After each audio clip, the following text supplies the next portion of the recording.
Hello बच्चे, कैसे हैं आप लोग?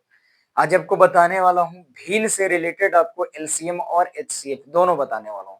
भिन्न वाला फ्रैक्शन आपको तो वो सरल तरीका से मैंने पिछले वीडियो में बता दिया है एलसीएम और एचसीएफ कैसे निकलेगा दो विधि से। लेकिन आज जो बताने वाला हूँ भिन्नों का एलसीएम और भिन्नों का एचसीएफ, लिस्ट कॉमन मल्टीपल और हाईएस्ट कॉमन फैक्टर। इसका होता है अंशों का एलसीएम,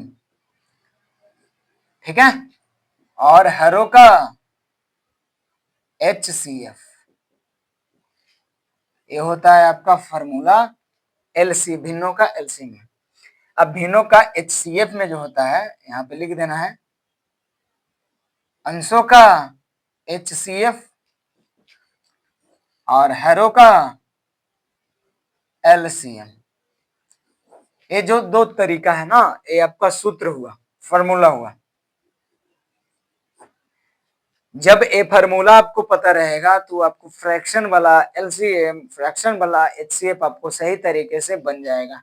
अगर इसको लिखना चाहते हो तो शॉर्ट स्क्रीन करके लिख सकते हो, ठीक है। मैं 2-4 सेकंड रहने देता हूँ। इसी प्रकार से आपको इसमें बताने वाला हूँ, 3-4 सवाल आपको बताने वाला हूँ। और हाँ, एक बात और है बच्चे कि आपको अगर नवोदय में पढ़ रहे हैं बच्चे लोग सैनिक स्कूल में, तो ये सब सवाल आपको उसमें पूछेगा ही पूछेगा, ठीक है। और अच्छे वाले बच्चों को दो दिएगा तो कभी कभी सवाल में अटक भी जाता है, लेकिन इसको मैं तरीके से आपको बताने वाला हूँ। जब भी आपको भिन्न से रिलेटेड आपको एलसीएम पूछेगा तो ऊपर में एलसीएम रहेगा बच्चे, एचसीएफ पूछेगा ऊपर में एचसीएफ पूछेगा। इसको हमको पता है कि भिन्न जैसे में ए बटा बी हुआ बच्चे, तो इसको बोलते हैं अंश, इसको बोलते हैं हर। अब इसी प्रकार से अगर हम अंक में ले लिए, जैसे में 4/5 बचे, तो 4 को बोलेंगे अंश और नीचे वाला बोलेंगे 5 को हर। इसी को इंग्लिश में बोलते हैं न्यूमिनेटर और डेनोमिनेटर। इसको बोलते हैं न्यूमिनेटर और डेनोमिनेटर। आपको पढ़ने वाला है लेकिन आपको बता दिए हैं, आप नोट डाउन कर सकते हो, ठीक है। अब आपको सवाल बताने वाला हूं। अब देखिए बच्चे, मैं दो आपको सवाल लिख लिया है बोर्ड पे, पहला दूसरा, दोनों सवाल एक ही जैसा है, लेकिन यहाँ पे एलसीएम निकालना है, यहाँ पे एचसीएफ निकालना है। तो धैर्य रखिएगा कि जब भी हमारा जो सूत्र था, सूत्र क्या था बच्चे, कि हमारा एलसीएम का जो सूत्र था, एलसीएम का अंशों का एलसीएम और हरों का एचसीएफ। नीचे वाला को एचसीएफ मानेंगे, ऊपर वाला को एलसीएम मानेंगे। लेकिन एक बात और ध्यान में रखिएगा, को ऊपर वाला संख्या पूरा एलसीएम कहलाएगा, 2,3,4, ठीक है,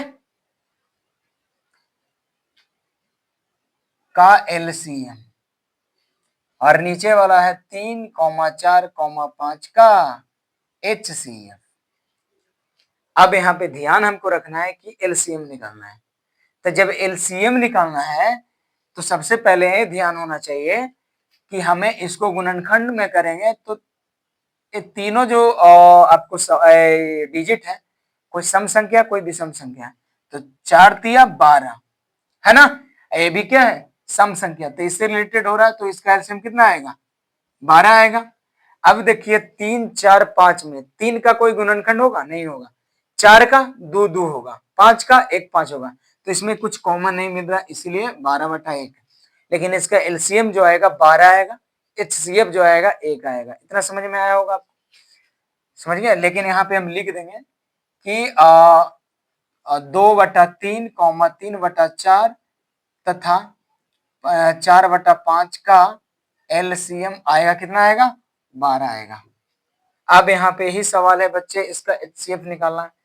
तो हम लोग के पता है सूत्र से, ठीक है, अंशों का एचसीएफ, क्योंकि एचसीएफ निकालना है, और हरों का एलसीएम।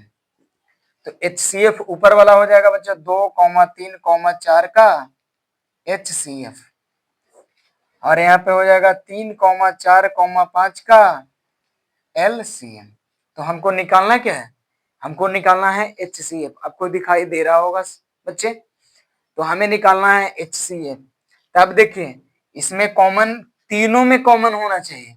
अगर कॉमन तीनों में मिलेगा तो हमारा आंसर कुछ भी हो सकता है, जैसे डिजिट में।